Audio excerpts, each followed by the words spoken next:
Hello.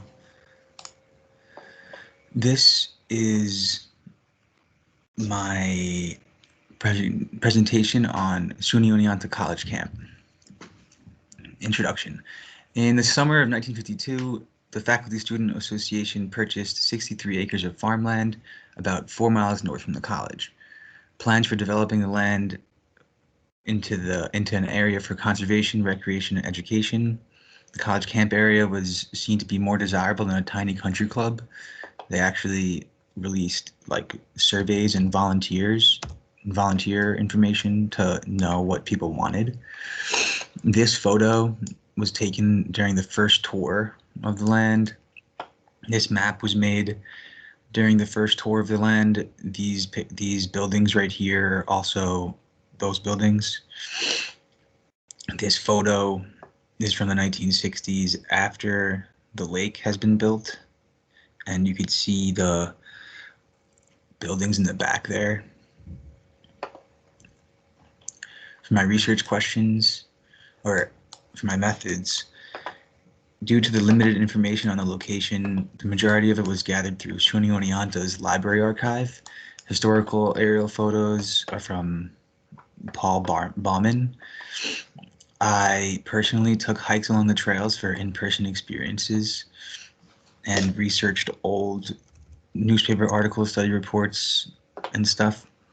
So for this photo, in this purple box, you could see the differences between the farmland use in the 1930s versus now. This is modern campus, just a little synopsis of modern campus. Like all of this is cemented over, and all these athletic fields now, like it's all entirely changed. In this red square is where college camp now is. The triangle in this 1930s looks bigger because we've planted trees, like this little strip along here. We planted a bunch of trees, and like that's where his index finger is, was where those three buildings are, where these three buildings are, is like on the bottom north south western side. For research questions, everyone knows about the college camp, but information about history and development is limited. I wanted to know more. How has the use of land changed over the past 100 years, and what are the differences in environmental degradation, if there were any? Something I noticed in the trail maps first glance was that the trails go for like twice as long as they did. They fully extend all the way to campus now. When this is from the 70s, this only it still went to campus, but the like there's not as many trails and fitness centers. Like this is like a lean-to, but it's changed into a fitness center now, or a fitness challenge, a challenge course. For background, development of a committee in the 50s and 60s, they planted over 10,000 trees. They constructed a new lake, which was all donated by the Minnie Marsh Foundation. They had the Department of the USGS help them, the soil conservation help them. So it was all done correctly. 60s and 70s increased to 192 acres of former farmland. The first time caretaker for the land, they constructed a new lodge and a caretaker cabin. They were inputting new conservation facilities, buildings, and trying to implement a game system, but they didn't know. And then they started doing it, implemented a ski slope in the 70s and 80s, which was very expensive, cost over $100,000. They created a fitness trail. This is when Sepp Rose was the director of the college camp. He's a German, and he like actually passed away tragically, but whatever. And they like fitness trail runs were an annual thing. In the 80s and 90s, the downhill ski operation closed because of like budget constraints. It was really expensive to make, and then not that many people went, so then it wasn't successful at all. The purchase of 70 acres, which is this land, this like lower farmland, which is these athletic acres, like all this, but it wasn't really used. in the 90s to now, they implemented an observatory in the late 80s, and they moved it to college camp because of like cloud cover, and it's open. In 93, it was closed. The whole college camp was closed, and this was due to budget restrictions again. They weren't making profits anymore, and people were worried, and like, because it costs over like $80,000 to maintain it and stuff, because there was a person on salary, and but they were only getting $5,000 a year, so it was pretty poor. Minimal events were happening, not that many people were going. Nobody really knew what was up there. And then they reopened again in 2000, and yeah, and that's very minimal events go on there now. It's only and snow events. This is the Bugby School. The Bugby School in the early 50s and 60s had like this system in place where they would go on week-long field trips and like learn how to camp and how to like use a hatchet and live in the woods as sixth grade class. It was like a field trip for an annual thing each sixth grade class.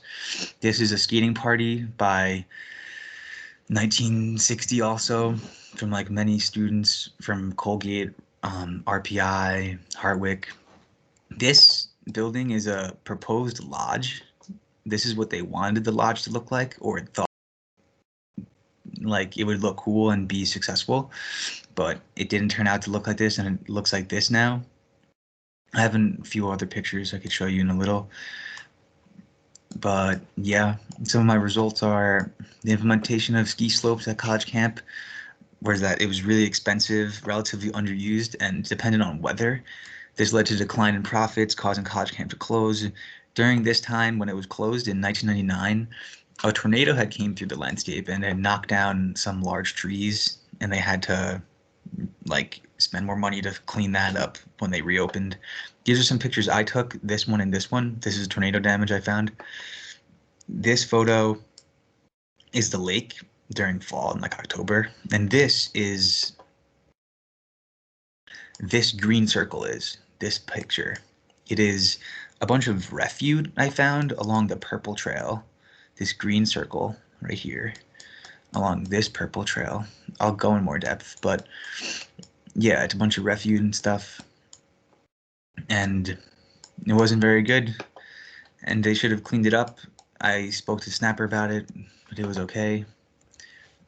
Let's go to my PowerPoint here. So the story of college camp, this is an aerial photo from like 90s or early 2000s, I want to say.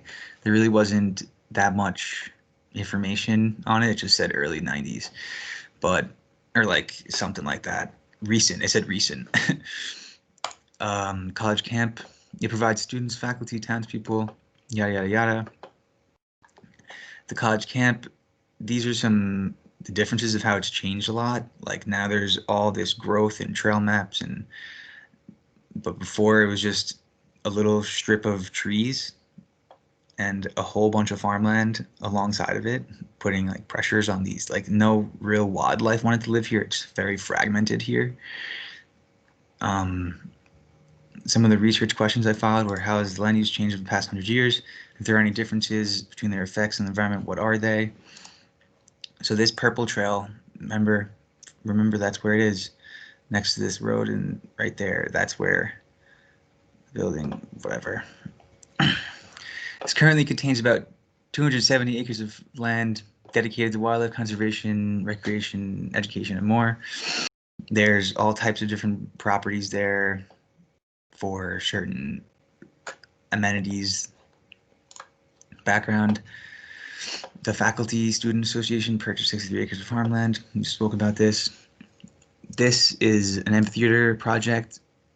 A lot of the work done on the camp was heavily volunteer based, and like you wanted to do a project, you asked them if you wanted to do it, and then they'd be like, yeah, that sounds like a great idea, you could come do it, and like bring the materials and make it. So this example was when senior class in 1956 decided to make an amphitheater. This is the Bugby sixth grade again. This is the skating party again. This map of the area was created during the tour, and it is the first map of the area, and I just think it's really cool how we created that map without any other, just like based on walking on the land. There's not really aerial photos of it. Some methods that I conducted were I contacted the director of college camp and outdoor activities coordinator. This led me to the library archives, which was full of information. And I also used some internet sources for comparing agricultural use and forestry use. These are some pictures I found, or some pictures I took of wild foams on a tree. This is an eastern newt. This is some crazy root growth that I believe is because there's like 3 tree trunks here, and like they all got a little convoluted. This is Refuge again, from that same place I'm talking about, the Refuge on the Purple Old Farm, which I could talk about again, but I don't know how much time we're at.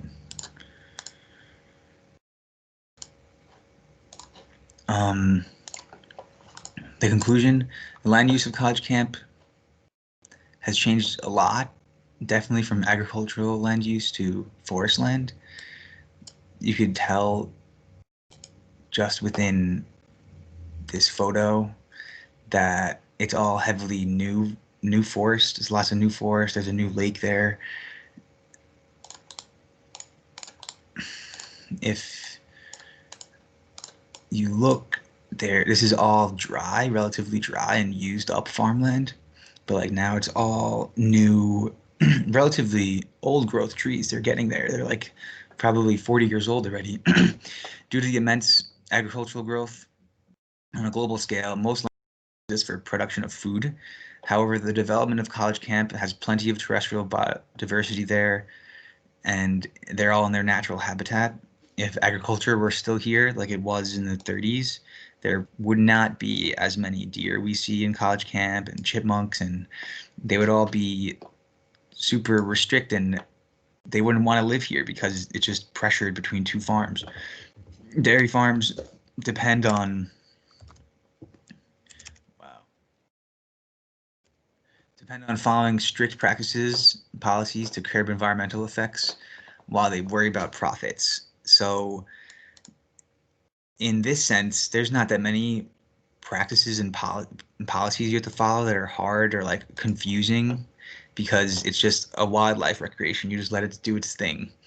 But with a farm, you have to offset your nutrients and there's so much more to worry about in an agricultural setting rather than a forest land setting.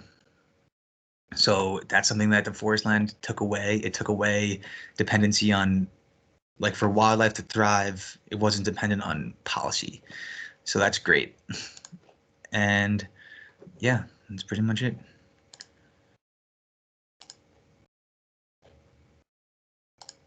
I can go back to my poster and talk more about this purple build thing.